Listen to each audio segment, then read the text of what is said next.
if you see the DLR section, you again had 5 sets. इसको हटाओ.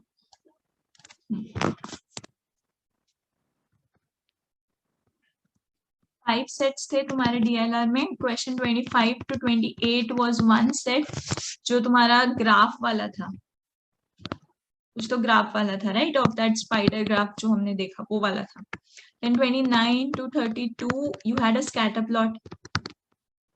You remember scatter plot था. 33 से लेके 36 you had a matrix. Could you identify the topics, guys? Could you identify the topics of the sets? Good. ये अच्छा है कि you could identify. And it was games and torna. ठीक है, ये 5 सेट्स थे. Each set had 4 questions. Okay, so let's start set one by one कि हम पेपर स्कैन कैसे करेंगे. स्कैन करना होता तो what would be our take on it. Now see, if you look at this particular question, यहाँ पे तुम्हारा क्वेश्चन देखो क्या है. Which of the following fabrics is represented in the spider chart as fabric A? Okay, now to see fabric A कौन सा है, ये है, ये है, ये है. You would have to identify all the 4 fabrics, right? To find fabric A तुम्हें चारों का एनालिसिस करना होता. तो this is percentage increase in manufacturing cost, this is percentage increase in selling price, और क्या दे रखा है तुम्हें,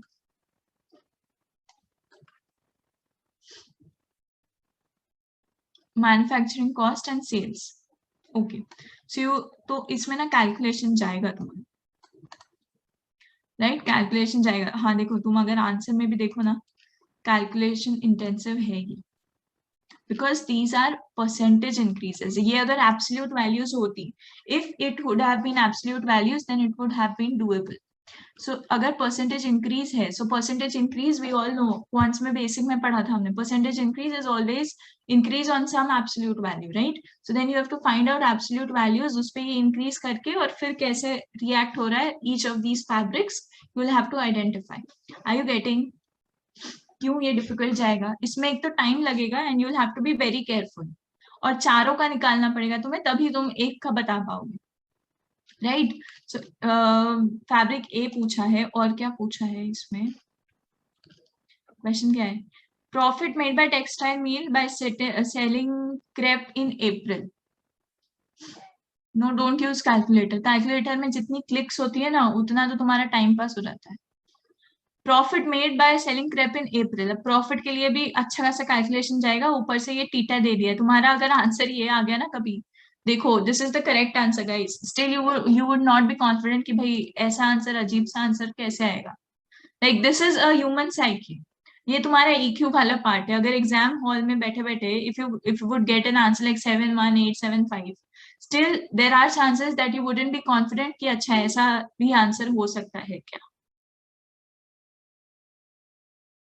इज इट नॉट? हाँ, ये हाँ, तो नहीं समझता कि ऐसा ऑड आंसर नहीं होगा, मेरी कोई गलती होगी. This can be the chances.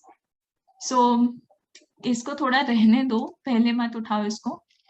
और एक क्वेश्चन देखो, हाईएस्ट प्रॉफिट इन में, यार हाईएस्ट लोएस्ट ये सब बताने के लिए तुम्हें चारों फिगर आउट करने ही होंगे. व्हाट एल्स, यहाँ पे क्या है, फिर से टीटा दे दिया. In how many months from January to May till company make a profit of more than 10 lakhs from linen. तो पहले तो linen निकालो, उसमें से कितने महीने निकालो. तो ये भी थोड़ा भाई कैलकुलेशन इंटेंसिव है, इसको थोड़ा साइड में रखो दो, इसको अभी मत करो.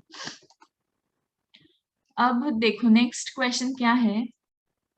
This is a scatter plot. Okay, क्या बोला है इन्होंने, थियोरी एंड प्रैक्टिकल मार्क्स. अच्छा, this is total marks and this is theory marks. Okay, marks. What is only one condition here कि total marks in any semester is more than the previous semester. ठीक है, ये भी समझ गया. तो तुम्हें इसको देख के ही समझ जाएगा which semester is giving you which marks, right? So the theory marks as a percentage of तो इसका टेबल बना लो पहले तो, which semester is giving you which total marks, because you know कि previous semester से ज्यादा होंगे इस semester में, right? And you have 8 semesters, और उसमें theory marks कितने हैं that also you know यहाँ से exactly. जो बच गए वो प्रैक्टिकल मार्क्स है. सो वो टेबल बना लो, 3-4 मिनट भी टेबल बनाने में लगा, it's okay. Why? Because see here the questions. theory marks as a percentage of total marks during any of the given semesters are at most. So this you can find out. Plus options भी दिए हैं, so it's okay, easy. यहाँ पे और एक question देखो. During how many of the given semesters were the practical marks as a percentage of the total marks greater than 50? So once you've made that table, this is easily you can find out, right? So this is something which you can do confidently. 31st देखो, percentage increase in practical marks during any of the given semesters as compared to the previous semesters was at most. हाँ, तो percentage increase निकाल लो सारे semesters के. This should happen orally if you have good amount of practice of speed math. तो percentage increase निकल जाएंगे उसमें से तुम्हारे. अप्रॉक्स भी निकले तो चलेगा क्योंकि यहाँ पे तुम्हारा क्या बोला है, एट मोस्ट और rounded to nearest whole number. तो अप्रॉक्स भी निकाला तो हो जाएगा. और 32 क्वेश्चन क्या बोलता है, एक और सेमेस्टर डाल दिया, इतने कम पढ़ रहे थे इनको. The total marks increase by 10%. Theory marks become equal to practical marks. What is the percentage increase in theory marks? ये तो this is like very easy यार. 8 semester का सिर्फ अगर 8 semester का भी पता है तो 9th का easily you can calculate, right? So this is very easy set. ठीक है, ये एक easy मिल गया. तो इसको see you have two options.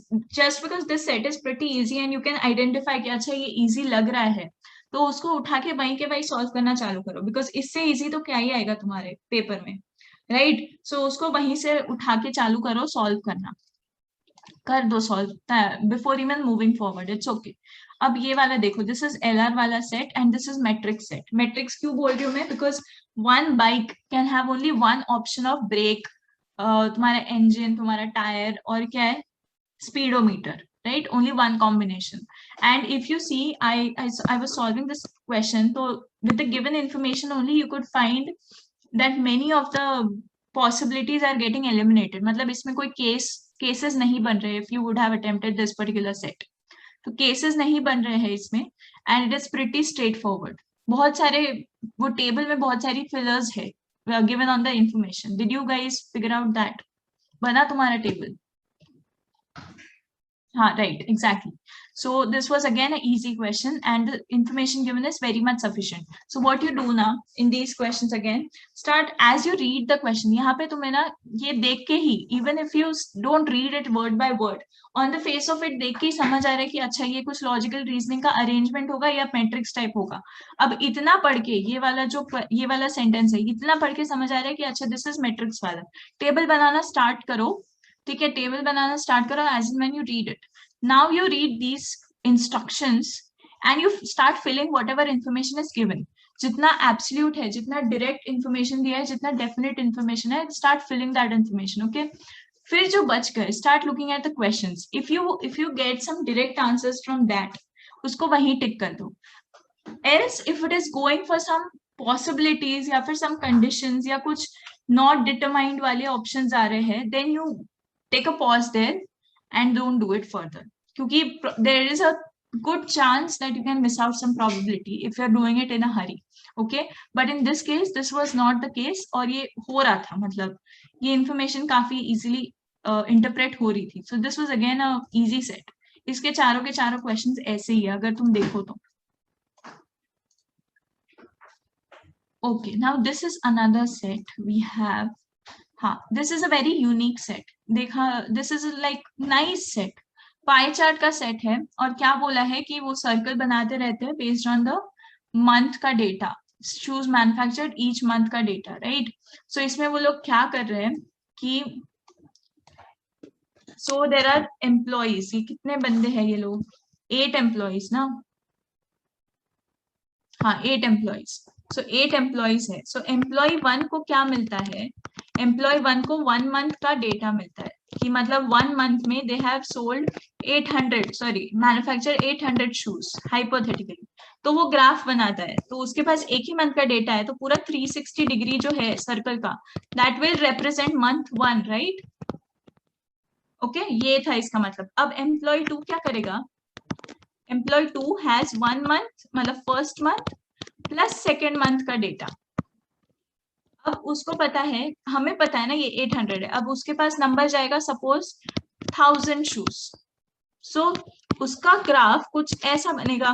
So this will be your 800 and this will be your 200, right? So इसका तुम ये 1/4 होगा, so this will be like 90 degree and this will be your 270.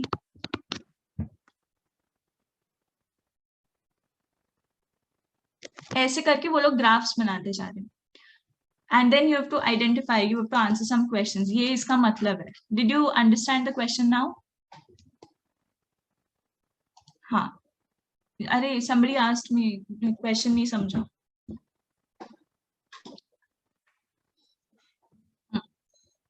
तो ये कर रहे हैं. And we don't know which employee has which month का data, but we can assume कि Peterson के पास 360 degree है, तो this will be the first employee.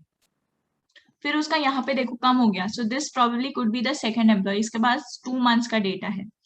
So what he is asking, question देखो इस बार, what is the number of pair of shoes manufactured in the month 3 as a percentage of the total number of pair of shoes manufactured during the 8 months? ये एक तो चलो यही समझने में दिक्कत आई. अब इसने क्या मंथ 3 का बोल दिया, ये तो सिर्फ मंथ 1 का दे रखा है. So this is थोड़ा सा ट्रिकी. मतलब यहाँ पे तुम्हें थोड़ा दिमाग लगाना पड़ेगा, थोड़ा नहीं काफी दिमाग लगाना पड़ेगा. This is not easy question, this is not at all an easy question. तो इसको तुम रहने ही दो. yes we will come to bucketing. इसको रहने दो, इस सेट को पूरा का पूरा मत उठाओ, इसको रहने दो. इसमें ये देखो अब क्या बोले, what is the ratio of number of pair of shoes manufactured on month 7 to the Reeves data on the number of shoes manufactured on all months. ठीक है, रुक जाओ अब. और क्या पूछा है? If exactly 5,000 pair of shoes were manufactured on month 1, how many months were more than 7,500 pair of shoes manufactured? Okay, ये भी हमें सारे months के निकालने पड़ेंगे. Even month, not even 1 month they have given the absolute value ना, कि they have given somewhere कि किसी month में इतने shoes थे, नहीं दिया है ना कुछ भी ऐसा, नहीं दिया है. ठीक है, छोड़ो इसको. If this, देखो ये if else वाले ना छोड़ ही दिया करो. If this were manufactured in month 5, what is the difference between number of pair of shoes manufactured on month 4 and that manufactured on month 6? ठीक है, so this is good level set. This is like तुम्हारा 95 to 99 percentile की bucket में जाएगा ये set, या फिर 99 plus plus वाली बकेट में भी जाएगा. तो इसको थोड़ा हाथ मत लगाओ अभी. So 2 sets you are done, right? 2 sets हमने देखे, that were doable, you have already done that. अब तुम जा रहे हो थोड़ा और क्वेश्चंस अटेम्प्ट करें. अब ये देखो, ये छोटा सा एक और निकला, गेम्स एंड टॉर्ना. ठीक है, गेम्स एंड टॉर्ना निकला, 6 टीम्स है. Tournament was conducted in 3 sessions, session 1, session 2, session 3, and no team won exactly 4 matches in the tournament. यहाँ पे तुम्हारे बनेंगे if else cases. Which of the following teams could win all the matches it played? मतलब तुम्हें possibilities यहाँ पे बनानी पड़ेगी.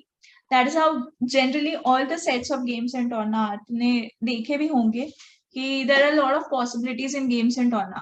If this won this, then that team would have lost. वो थोड़ा PNC वहाँ पे खेलना पड़ता है. So this is also one of those sets. Now see, ये हमने सारे सेट स्कैन कर लिए. Okay, so this is that set. Now we did 2 sets, so 8 questions है हमारे हाथ में. अब हमें थोड़ा ऊपर चलना है.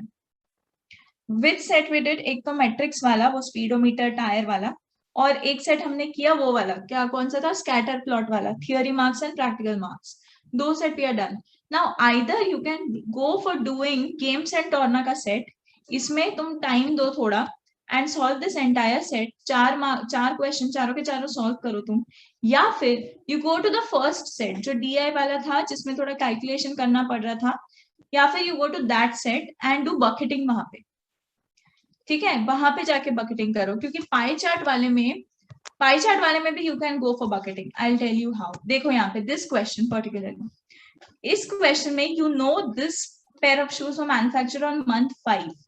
मतलब तुम्हें बाकी के देखने की जरूरत नहीं है, ओनली नो कि मंथ 5 का ये एब्सोल्यूट डेटा है, right? So this is your bucketing. ये क्वेश्चन आप कर सकते हो. दिस क्वेश्चन यू कैन उठाओ this question you can do from यहाँ पे, and either you go and solve the first set completely और you go and solve the last set completely. तो वैसे तुम्हारे 3 सेट पूरे हो रहे हैं और एक क्वेश्चन यहाँ से बन रहा है. So this gives you like 13 questions, which is good. समझा? So this can be one possibility, or either you pick up 2 questions from your first set, and pie chart वाला अगर किसी को समझ रहा है तो उधर से भी आप 1-2 क्वेश्चन उठा सकते हो. ठीक है, students must have done pie chart वाला ऑल्सो. बट एक गलती सबने करी होगी कि जो पाई चार्ट वाला है उसमें अगर तुमने क्वेश्चन गलत इंटरप्रेट कर लिया तो तुम्हारा प्रॉब्लम है. फिर कहाँ गया पाई चार्ट वाला? If you interpret the question incorrectly, कहाँ है यार पाई चार्ट? हाँ, see this.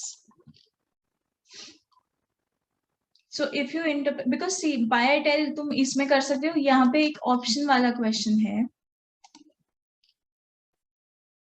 यहाँ पे भी ऑप्शंस है, यहाँ पे भी ऑप्शंस है, and यहाँ पे भी see you are given this absolute values.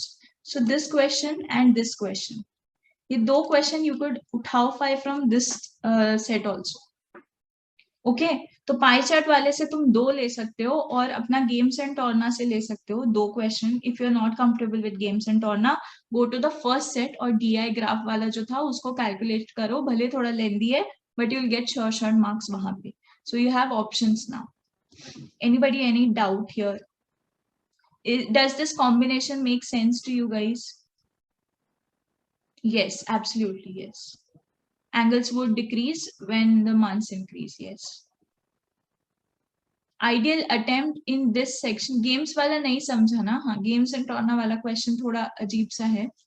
So अगर वो नहीं समझा, that is what I'm telling. See, not